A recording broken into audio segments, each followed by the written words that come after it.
mientras duermen. Si el Señor no edificare la casa, en vano trabajan los que la edifican.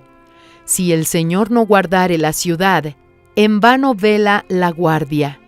Por demás es que os levantéis de madrugada y vayáis tarde a reposar, y que comáis pan de dolores, pues que a su amado dará Dios el sueño. Salmos capítulo 127, versículos 1 y 2.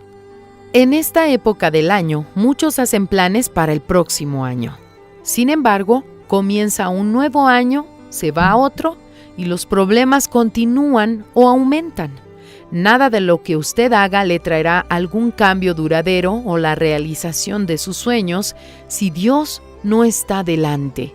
La palabra de Dios dice claramente que si el Señor no construye su vida, todo su trabajo en intentar construirla será inútil. Si su seguridad no está en Él, cualquier tentativa de seguridad en la fuerza de su propio brazo será inútil. Inútil también será si se mata trabajando para conseguir una prosperidad económica. Incluso lo puede conseguir, pero en cualquier momento todo podrá desmoronarse. No existe seguridad lejos de Dios.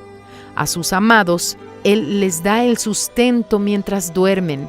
Eso no significa que usted no tenga que trabajar, al contrario. Dios solo les da el sustento a sus hijos mientras duermen porque obedecen su palabra. Ellos descansan en Dios.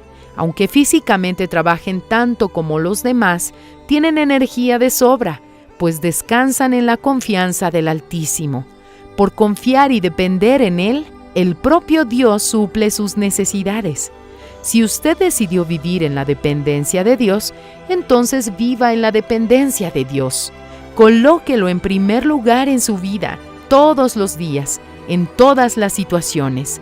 Use su fe en todo momento, pues el justo vivirá por su fe.